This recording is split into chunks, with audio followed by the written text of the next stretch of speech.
A ranger stands reading in front of a large black and white photo of 7 people, 5 in the back, 1 sitting, 1 crouched below. Hi, Ranger Tera Lynn here. I'm doing a little light reading on a break. Fascinating article titled Preliminary Notice of a Newly Discovered Bed of Miocene Diatoms. If you've ever used diatomaceous earth in your garden, you've seen these tiny fossils. Living diatoms are a type of algae that float in bodies of water. Someone pretty smart had to have written this article back in 1911, published in the Nebraska Geological Survey. And yep, she was pretty smart. She's Eleanor Barbour Cook. A black and white photo of Eleanor standing as an adult with her dog outside. I'm standing next to a picture of Eleanor here at a place called the Bone Cabin in East Agate. She's standing next to her then husband, Harold Cook, and her brother-in-law, John Cook. Ranger turns to indicate people in the photo. Many agate histories focus on the many male paleontologists who worked in the fossil quarries here, or maybe traveled far and wide across the West to look for new specimens. I mean, that was the time period. But Eleanor wasn't held down by the ideas of what women were supposed to do or be in the early 1900s. Her dad was a paleontologist. Her husband was a paleontologist. Their colleagues were paleontologists. Why not her too?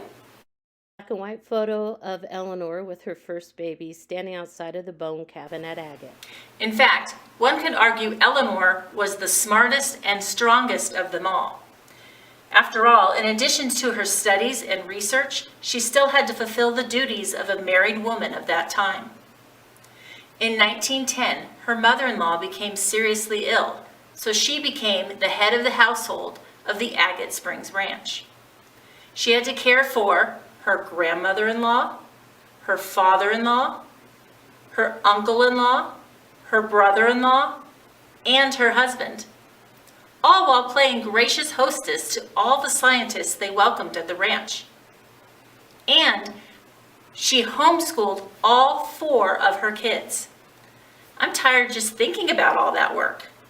Eleanor standing outside of Agate Springs Ranch with her daughters Margaret, Dorothy, Winifred, and Eleanor. After her divorce from Harold Cook, she had to pay all the bills for her and her kids' new home in Chadron, Nebraska.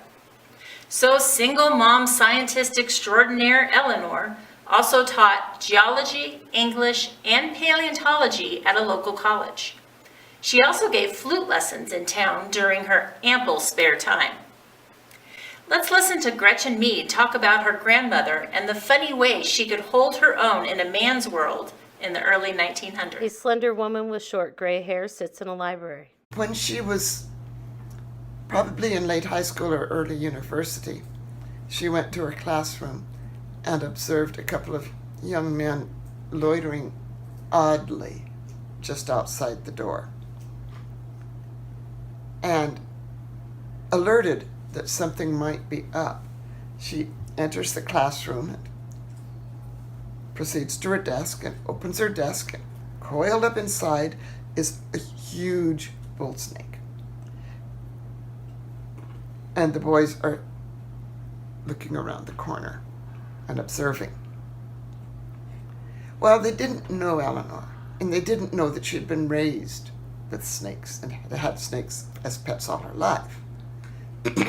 So she just scoops it up and says, "Oh, what a beautiful snake!" and turns around with delight to these boys, and I'm sure maybe putting it on a little bit. And they, being absolutely terrified of the thing, fled. I have no idea how they got it in there in the first place. My grandmother could do anything. You know, I don't think there was anything she couldn't do and do really, really well.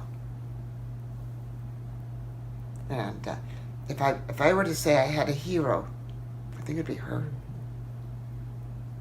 And I knew her. She was amazing. Eleanor stands outside beneath some cottonwood trees in a long striped dress. To the right is her grandmother-in-law. New slide appears, yellow dot with Nebraska Writing Project logo inside, caricature of a person waving off to the side. Hello, everyone. I'm Diana from the Nebraska Writing Project, and I'm here today to talk to you about vignettes. A lot of people think that a vignette is basically a short story. The word vignette appears. But actually, a vignette is more like a small description of a specific account. So let's think about this. Below vignette, words to be discussed appear. And vignette is a small slice of life, a momentary pause in the action that allows you as the writer to create an atmosphere around that moment. Now, if you've never written a vignette before, I'm sure that description is as clear as muddy water. But fortunately, Gretchen Mead has given us a great example when she told her story about her grandmother. And it's from this vignette that we can get a sense of who her grandmother Eleanor was as a person and what she was all about. And in that specific case, we can even figure out what she was able to handle. What we don't know from the vignette, or any vignette, could really literally fill a book. So one way to look at a vignette is kind of like an anecdote. It's kind of like where sometimes you can tell more in a few short sentences than you can in a whole book, because it zeroes in on the character or the moment in a way that you just can't do without getting frozen in time. So in a moment, we're going to write one, but let's take a closer look at what a vignette is by looking at Gretchen's story. Gretchen picked a moment in her grandmother Eleanor's life, and even though it had a mini plot and a beginning, middle, and end to the story, it really doesn't show a passing of time. She picked one small moment and brought out something in her grandmother that just wasn't visible in anything we had read or learned about before. Speaker notes appear to the left of Gretchen's video. So in a moment, I'm going to have you listen again to Gretchen's story. And as you can see on the slide, there are 4 key points to what a vignette is that I would like you to listen for as you hear her story the second time. The first one is, where has she highlighted a defining emotional moment? Second, how does she give insight to how the character sees the world? Third, how does she create a vivid picture or visual emotion in the story? And 4, how does she zoom in and become specific on Eleanor's thoughts, emotions, and actions? Take note as you watch the video. Your teacher may decide to stop the video at the end so you can discuss this as a class. Moves to full screen. When she was probably in late high school or early university, she went to her classroom and observed a couple of young men loitering oddly just outside the door, and alerted that something might be up, she enters the classroom and proceeds to her desk and opens her desk, and coiled up inside is a huge bull snake. And the boys are looking around the corner and observing.